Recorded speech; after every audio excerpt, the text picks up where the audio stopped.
ആ ഡ്രഗ്സിൻ്റെ കാര്യം ഇപ്പം നമ്മൾ കേരളത്തിൽ ഒന്ന് അലേർട്ടായി കഴിഞ്ഞൊരു 2 മാസമായിട്ട് ഭീകരമായിട്ടുള്ള ഇത് പെട്ടെന്ന് ഞങ്ങൾ എക്സ്പോസ് ആയപ്പോഴത്തേക്കും we all started getting alert and started catching.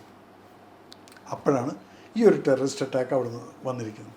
എന്നിട്ടോ അവിടെ ഇരുന്നു കൊണ്ടാണ് നീ പറയുന്നത് ഹിന്ദു ഏത് മുസ്ലിം എന്ന്. അധികം സ്റ്റേറ്റുകളെ ഇത് ബാധിക്കില്ല. 27 പുരുഷന്മാരെ തന്നെ ചൂസ് ചെയ്യാൻ എന്തായിരിക്കും കാര്യം? ബിക്കോസ് അതിൽ ഐഡൻറ്റിഫൈ ചെയ്യാൻ പറ്റുള്ളൂ അത് ഹിന്ദു ആണോ മുസ്ലിം ആണോ എന്നുള്ളത്. ഓക്കെ. പെണ്ണുങ്ങളെ നിങ്ങൾക്ക് മനസ്സിലാക്കാൻ സാധിക്കില്ല. ഇത് പണ്ടുണ്ടായിരുന്നു കാശ്മീരിൽ. അവർ മിലിറ്റൻസ് പണ്ട് തുടക്കത്തിൽ അവർ ഹിന്ദു ആണോ മുസ്ലിം ആണോ എന്ന് നോക്കിക്കൊണ്ട് ഒരു വെടിവെച്ച് കൊല്ലുമായിരുന്നു. അതിന് കാരണം എന്താണെന്ന് വെച്ചാൽ അന്ന് അവിടെ ഹിന്ദു പണ്ഡിറ്റുകളുണ്ടായിരുന്നു.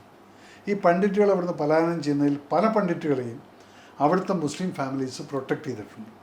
അവരുടെ വീട്ടിൽ കൊണ്ടുവന്നിട്ട് അവരുടെ ഡ്രസ്സൊക്കെ മാറ്റി അവരുടെ കൂടെ തന്നെ താമസിപ്പിക്കും. അവരെ ഐഡൻറ്റിഫൈ ചെയ്ത് കൊല്ലാൻ വേണ്ടിയിട്ടായിരുന്നു ഇവന്മാർ ഈ ഡ്രസ്സ് പൊക്കി നോക്കിയിട്ട് കൊന്നിരുന്നു ഹിന്ദുക്കളെ. പിന്നെയാണ് പണ്ഡിറ്റുമാരെ അവിടുന്ന് ഓടാൻ തുടങ്ങിയത്. രക്ഷയില്ല എന്ന് പറഞ്ഞിട്ട് അങ്ങനെ കംപ്ലീറ്റ് പണ്ഡിറ്റുമാരെ അവിടുന്ന് ഓടിച്ചു.